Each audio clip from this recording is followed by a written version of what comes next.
could be one of those wins that maybe springboards Toledo to a run. We'll see as we head down ice level now and outside the locker room where Scott Pollock is standing by with the head coach. Scott?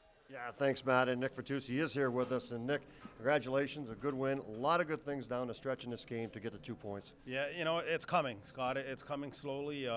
The defensive issues that we're having, we're still having. They're recognizing them, though, and we're overcoming them. And we turned over in the first period there. We talked about it in between periods, full possession of the puck instead of a glass playing out. We choose to go back south instead of north and ends up in our net. Unfortunately, we're not that good of a team that we can do that continually and expect to get out of it. But I love the way the guys battled back and persevered and power play to get us a game winner there, and then a great effort on the empty netter. So it's nice that we're not collapsing when things don't go right, and we're finding a way to push through here for wins.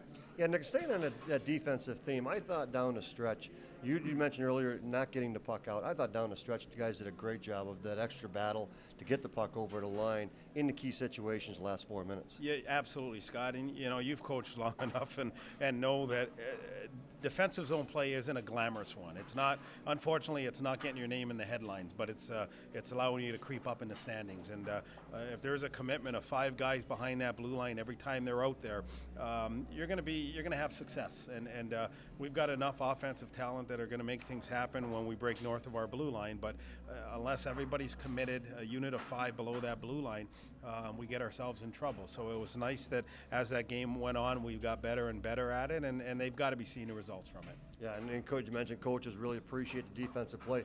Coaches also appreciate the strong second effort. Stefan Thorne made a play right before to draw the power play to get the puck down to Verdun.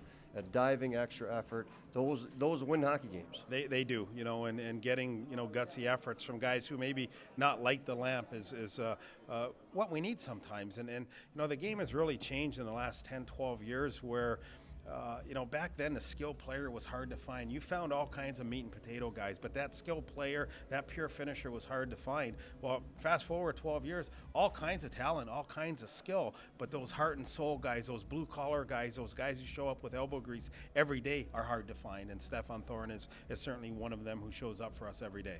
Yeah, that's a terrific point. And Nick, last point, just comments on Hunter Toivonen. I don't know if I can come up with any more for him. He's been fantastic. And, the sad part of Hanu being here is his numbers don't indicate how great he's been for us. And we've been that bad in front of him at times. But, boy, if anybody is watching his body of work every day and how well he's playing, he shouldn't be here that long. Well, Coach, congrats on a big win here tonight. Thank you. Matt, there you have it. Strong play offensively, down the stretch, strong plays defensively, and a great play of Hunter Toivonen leads to 2 points for the Walleye. All 3 of those things have to be there, don't they, Scott, to come away with a victory? And Toledo got those, and I love the fact that you were just watching you even get excited in that late stages of the third period, the way Toledo handled things, knowing that what they needed to do to come away with the victory defensively late. Well, they did, and you mentioned all 3 aspects of the game was there down the stretch. You mentioned some of the mistakes earlier in the game led to goals against, but boy, down the stretch, everything came together. You heard the excitement from Nick, just guys recognizing, guys learning, and they did that tonight. Well, let's take a look at your Huntington Bank highlights of the game, Scott, while you're there with us as well. And when we look back, this goal was pretty important, I thought, in the game, with Merrick Verdun to get off to that quick start for Toledo. Yeah, no question about it. When you're looking for consistency, you want to get on a good streak. A good start's a great way to do it, and Verdun a great release to get that first goal, get Toledo off and run it. But there you see the Anita Mall slapper. Again, good skill, go from backhand to forehand, the shot through. Nothing Hanu could do on that one there, the 2-on-1 against. So they were going to the second period at 2-2. Yeah, and the theme of the night was it seemed like every time Toledo grabbed that 1-0 lead, right away Reading was able to come back. It maybe got a little lucky right there not having that puck go in the back of the net. Well, when you're on your game, you're going to get some breaks like that, and Hanu just did a nice job being calm. But again, Toledo get the lead. Gleason, a great play to keep the puck in. The slapper finds its way through, but unfortunately, 17 seconds later, Wiles ties it up. Yeah, right back down the ice. We were tied at 3 going to that third period.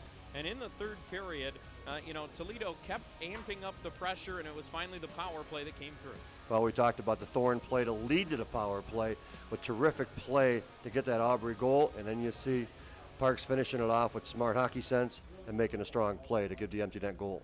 So it was the power play that was key in that third period to come away with the victory tonight for Toledo as they defeat the Reading Royals 5-3. We'll be right back to the Huntington Center in a moment.